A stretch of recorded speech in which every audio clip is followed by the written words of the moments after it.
उससे कहा कि तुझे जीवन यापन करना, जीना है कि मरना है? बोले कि मरना स्वीकार है, पर मैंने मुनिराज के सामने एक नियम लिया है कि मैं कभी कौवे के मांस का सेवन नहीं करूँगा। आखिर उसने नियम का पालन किया और नियम का पालन करके अपना जीवन का अंत समय स्वीकार कर लिया, लेकिन वो मरा नहीं। एक कौवे के मांस के त्याग के परिणाम से ये हुआ कि वह स्वर्ग में देव हुआ। सोचिए क्या हुआ, वो स्वर्ग में देव हुआ। उसने मांस खाने का त्याग नहीं किया, लेकिन एक कौवे का मांस खाने का संकल्प ये कहलाता है, त्याग ये कहलाता है। उसने पाप का त्याग नहीं किया, पर एक पाप का उसने त्याग किया। उस त्याग के परिणाम से वह स्वर्ग में क्या हो गया? संकल्प इसे कहा जाता है, त्याग इसे कहा जाता है। महाराज अब इसमें तो हम तो कोई पाप ही नहीं करते, है ना, लेकिन सबसे बड़ा आज की कविता आपको बहुत बड़ा रहस्य बताने वाली है। ये कहानी आपको इसलिए मैंने भूमिका के रूप में बनाई है, पुण्य और पाप की बात बताई है कि हम बड़े बड़े त्याग तो कर लेते हैं, बड़े बड़े सब कुछ कर लेते हैं, लेकिन किसके लिए कर लेते हैं? आज की कविता में थोड़ा सा लोग सोचेंगे महाराज ये क्या है? आचार्य ये स्टोप देश का पूरा आचार्य स्वशरीर त्यागे ने पंके ने लिप्यति, ऐसा लिखा जा कहा जा रहा है कि मुझे क्या करना है? दान करना है, त्याग करना है, इसलिए पैसे कमा रहा हूँ। तो बोले कि स्नान करूँगा इसलिए पहले से कीचड़ लगा लूँ। अब स्नान करना जरूरी है, स्नान करूँगी तो पहले से कीचड़ लगाओ। तो आज की आचार्य श्री की कविता ये है, पंकिल पद शीर्षक आज की 13 नंबर पेज नंबर 13 है। चलते हैं, पढ़ते हैं अपन। धर्म कर्म से विमुख होकर, किससे विमुख होकर के? धर्म कर्म से विमुख होकर, पाप कर्म में प्रमुख होकर, पाप कर्म में प्रमुख होकर अनुचित रूप से धनार्जन कर। कैसा पैसा धनार्जन कर? उचित रूप से नहीं, अनुचित रूप से धनार्जन कर, मान का भूखा बन। किसका भूखा बन?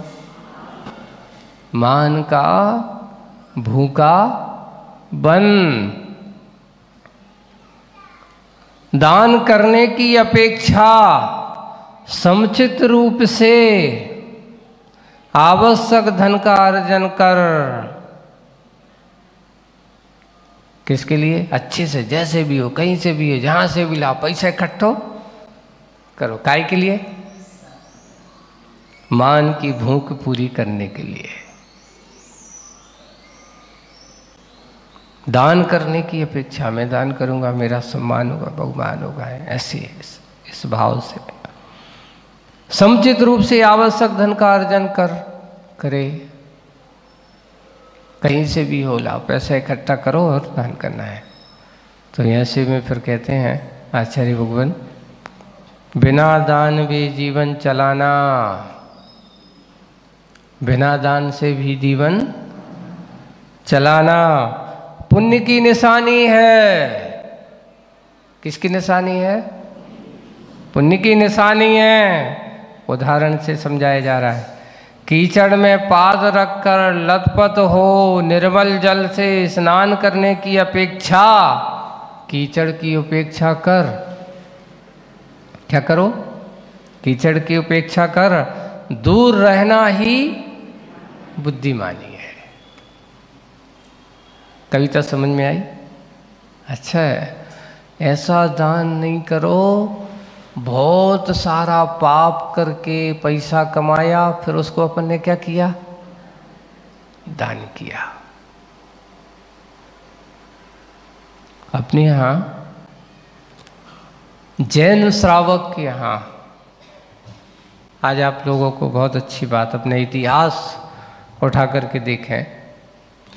जैन श्रावक जो होते हैं उनके यहाँ पहले बड़े बुजुर्ग जो होते थे वे कहते हैं कि हमारा व्यापार वह होना चाहिए जिससे किसी जीवों की हिंसा ना हो, पाप का कारण ना हो, ऐसा व्यापार होना चाहिए।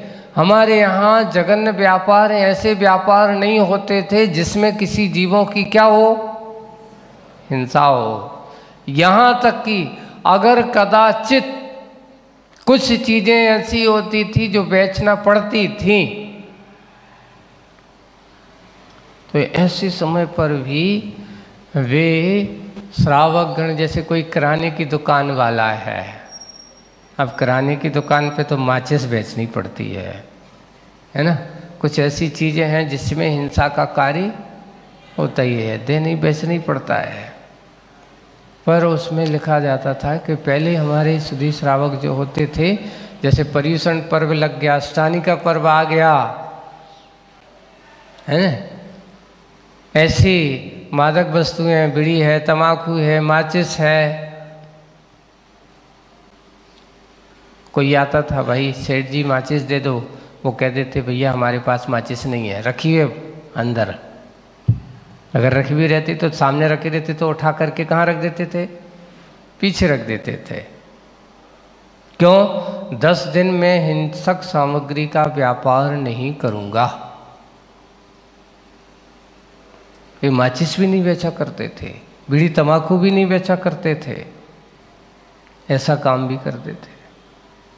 तो उस हिंसक सामग्री का क्या नहीं, अरे सेठ जी दे दो बहुत ज़रूरी है, भैया नहीं है ना, कह दिया ना, बुरा मत मानो। क्यों नहीं है? बोले कि 10 दिन हम लोग ने खरीदी नहीं करते, 10 दिन हम लोग खरीदते ही नहीं, 10 दिन हमारा कोई भी माचिस है, बीड़ी है, तम्बाकू है, सिगरेट है आदि, इनको बेचने का क्या है, हमारा त्याग है। ये हमारे श्रावकों का इतिहास था, ये हमारे जैनत्व का क्या था, अहिंसा के प्रति। मात मुनि महाराजों का वो नहीं है कि मुनि महाराज ही अकेले अहिंसा धर्म का पालन करते थे, नहीं, हमारा जैन श्रावक भी इतना आदर्श श्रावक था कि वह भी अहिंसा धर्म का पालन करके अपने धर्म की कभी बदनामी नहीं होने देता था। पर आज हमारे श्रावक लोभ लालच में इतने पड़ गए हैं, पैसे मुख्य हो गया। हमें ऐसा व्यापार नहीं करना चाहिए जिसमें साक्षात जीवों की हिंसा होती हो। आज ये हो रहा है कि हम पैसे के लोभ में पड़ करके ऐसे ऐसे जीवों की हिंसा के साधन, सबसे बड़ी जैसे पेस्टिसाइड्स बेचना, पेस्टिसाइड्स बनाना, आपने देखा है कैसे जीव मरते हैं। स्पष्ट लिखा है जहाँ पर ऐसा व्यापार होता हो ऐसी जगह पर मुनि महाराजों को आहार नहीं करना चाहिए, चाहे वो कितना भी बड़ा सेठ साहूकार क्यों ना हो। आपको बताऊं, एक जगह एक नगर में एक अच्छे प्रतिष्ठित व्यक्ति हैं, संपन्न व्यक्ति हैं, वहाँ आचर्षी का पूरे संघ का पहुँचना हुआ। समाज के वरिष्ठ और यहाँ तक कि वहाँ के समाज का नेतृत्व करने वाले हैं आचार्य के पास।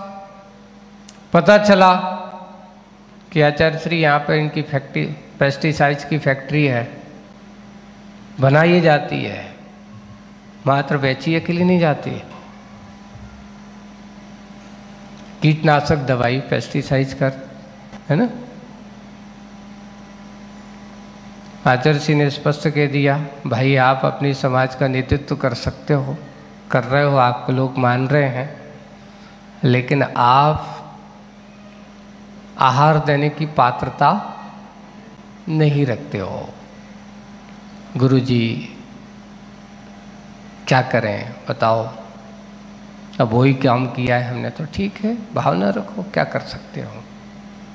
हिंसक व्यापार करने वाले से कभी भी आहार दान देने का या आहार लेने के लिए मना किया गया है। हिंसक काम करने वालों से भी आहार दान लेने के लिए मना किया गया है। महाराज धंधा तो धंधा है, इसमें क्या लेना देना, धर्म अलग है धंधा अलग है, लेकिन नहीं, धंधे के अनुसार भी धर्म होता है, ये भी ध्यान रखना। यहाँ हम पाप कार्य करें और यहाँ कहें हम बहुत धर्म करें। दूसरा एक और है, जैन श्रावकों के यहाँ श्राविकाओं के लिए भी ऐसा काम नहीं करना चाहिए जिससे कि अनुचित कार्य हो। जैसे कि अपने यहाँ महिलाओं के लिए जो क्या बोलते हैं अपना ब्यूटी पार्लर आदि चलाना जैन श्रावकों के लिए उचित नहीं है। ये अच्छा काम नहीं है, जघन्य काम की कोटि में आता है। जूतों का व्यापार करना, ये कौन से काम है, जघन्य काम की कोटि में आते हैं। इनके लिए स्पष्ट मना किया है कि इनके यहाँ मुनिराजों को आहारचर्या आदि का योग संयोग नहीं बनता। तो आज वही बात यहाँ कहा गया कि धर्म कर्म से विमुख होकर, पाप कर्म में प्रमुख होकर, जिसमें पाप का आश्रय होता हो, पाप का कार्य होता हो, ऐसे अनुचित रूप से धन का अनर्जन कर मान का भूखा बन। आपने बहुत बड़ा काम किया है, बहुत सब कुछ किया है, पर ऐसा व्यापार आप कर रहे हो तो ऐसा काम का समर्थन हम नहीं कर सकते पाप के कार्य से। अब दूसरा और भी कई तरह से है, जैसे जुआ खिलाना, सट्टा खेलना, खिलाना, ऐसे भी पैसे अर्जित करने वाले हैं। सप्त व्यसन के माध्यम से अगर आप ऐसा कोई भी धन अर्जन करते हो, पाप की कोटि में आता है। एक जगह एक महाशय की बात है, एक समाज में बड़े वरिष्ठ हैं, वो भी वहाँ वही दशा थी, पर उनके मित्र कुछ जैनेतर बंधु थे। अब ये जैनेतर बंधु का काम क्या था कि बड़े बड़े जो जगह जगह शराब के ठेके, शराब के क्या लेते थे, ठेके, दुकानों के ठेके लेते थे, उनमें वो पार्टनर थे। तो उनसे भी कह दिया, भाई आप कोई भी सभा के नहीं, महासभा के अध्यक्ष हो, कोई भी सभा के अध्यक्ष हो, लेकिन आपका काम धंधा क्या नहीं है, ठीक नहीं है। एक जगह एक महाशय, आप देखिए, आप समाज के ऐसे ऐसे लोग थे, महाराज हमारे यहाँ पूरी एशिया के सबसे बड़े पोल्ट्री फार्म वगैरह जहाँ बनते हैं, उनके पोल्ट्री फार्म के जो दाना होता है ना, उनको डाला जाता है, उसकी एजेंसी हमारे पास है। पूरी मध्य प्रदेश में सप्लाई हमारे यहाँ से होता है। इतने बड़ा काम है हमारा, पूरा मध्य प्रदेश की सप्लाई हमारे पास है। काई के